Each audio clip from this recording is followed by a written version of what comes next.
This is the story of the slave trade between Europe and Africa, a tragic tale of coastal villages raided and men, women and children carried off into captivity, loaded onto ships, taken to be sold as slaves in another continent and never seeing their homes again. A familiar enough narrative, except that in this case the villages being depopulated in this way were English, and the slave traders arrived in ships which had sailed from Africa. Long before the British ever became involved in the slave trade, slavers out of Africa were raiding not only the British Isles but many other European countries, from Iceland to Malta, Ireland to Spain and Italy to the Netherlands, carrying off white slaves to be sold in the slave markets of Africa.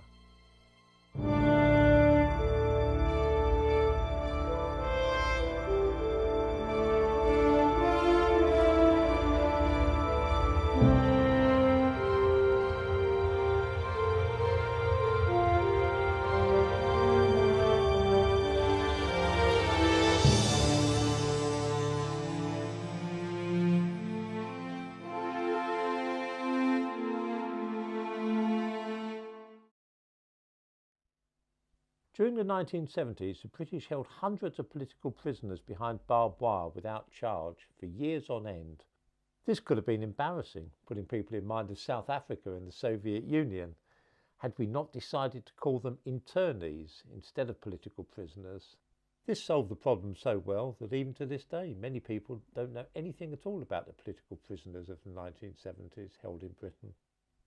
The same thing with Barbary pirates.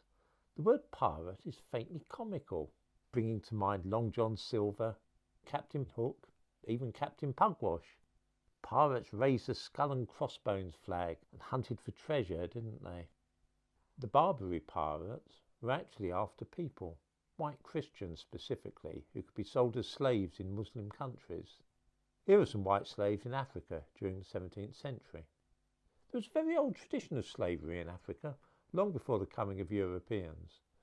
Black empires enslaved neighbouring nations, various tribes made slaves of outsiders, the Arabs took black people for slaves, and sometimes the other way round. Slavery was an old African tradition, and it is not to be wondered at that it flourished on what became known as the Barbary Coast. Of course, everybody knows about Europeans going to Africa and taking the people off into slavery. It's taught in schools. White slavery is not so well known. The Barbary Coast was named after the Berbers who originally lived there and included countries like Algeria, Tunisia and modern-day Morocco. From ports there, Muslims set off to Europe to seize as many white Christians as they could for the slave markets of North Africa. How extensive was this trade? Was it a trifling affair of a few hundred people here and there? Hardly. The island of Gozo, part of modern Malta, was attacked in July 1551 and the entire population of 5,000 people taken off into slavery. This was a serious problem for Europe, especially the Mediterranean countries, but also for Britain and even Iceland. Current estimates suggest that the number of Europeans captured and taken to Africa numbered in the millions.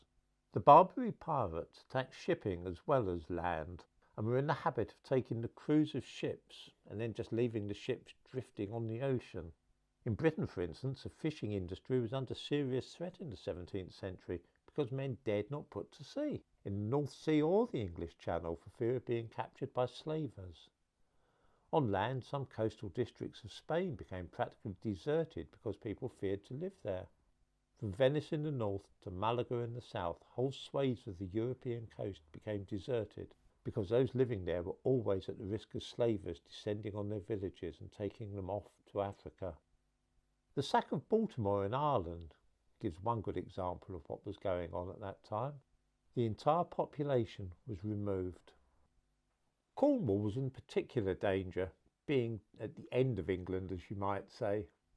For example, at Mounts Bay in Cornwall, 60 men, women and children were taken away.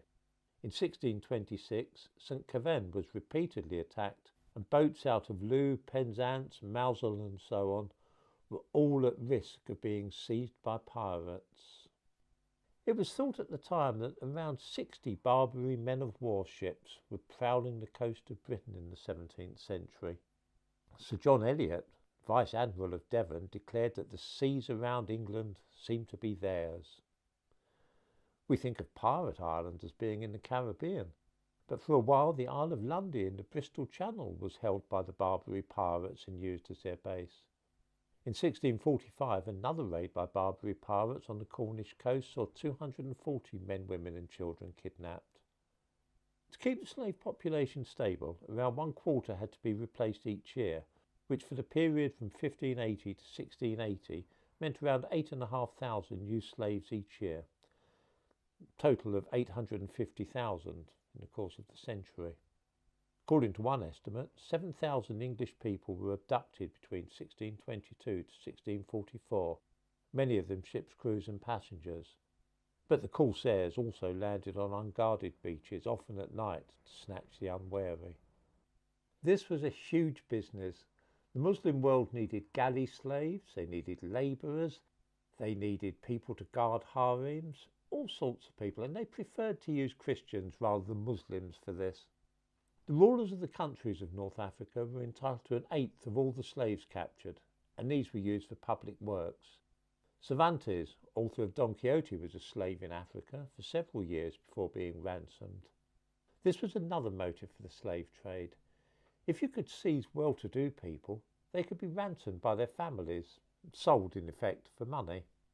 The rise of the British Navy was in part due to the efforts to combat the Barbary pirates' depredations on the shores of Britain. Samuel Pepys mentions this in his diary. He says, "I went to the Fleece Tavern to drink, and there we spent till 4 o'clock telling stories of Algiers and the manner of the life of slaves there. Captain Mootham and Mr. Dawes, who have both been slaves there, did make me fully acquainted with their condition, how they eat nothing but bread and water, how they are beat upon the soles of their feet and bellies at the liberty of their padron, how they are all night called into their master's quarters, and there they lie." The conditions of the white slaves in Africa were sometimes worse than those of the black slaves in the Caribbean and America. Some were routinely castrated to create eunuchs to guard harems. Others were kept as galley slaves, not setting foot ashore for years on end. The ill treatment of these slaves in Africa was a matter of great concern in Europe. How did it come to an end? Well, it's rather unfortunate. The British began to pay tribute to some of the North African countries in order to prevent the Barbary pirates from visiting their country and seizing their ships. It was guyed up under various terms, but effectively the British were paying not to be molested.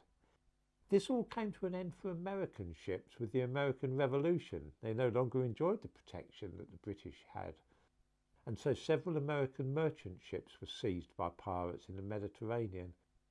This led directly to the founding of the American Navy. It was the Americans who finally put a stop to the efforts of the pirates. It was not until 1830, when France occupied the whole of Algeria, though, that the pirate trade finally came to an end. I think it's fair to say that not one person in 1,000 is aware of the fact that African slavers were raiding England for years, at least half a century before the English became involved in raiding Africa for their own slaves. This has been described as cultural amnesia. Images such as this one, black African slaves in the Caribbean, are routinely seen in school and during Black History Month. Images such as this, though, showing white slaves in Africa, are all but unknown. Slavery was endorsed by the Bible and Quran, practiced all over the world from ancient times in every continent. It has literally now become a matter, though, of black and white, for all forms of slavery have been forgotten, save that which involves white people enslaving black people. We have over the last few decades in this country been indoctrinated to see slavery as a wicked activity practiced by European colonialists, chiefly against the inhabitants of Africa.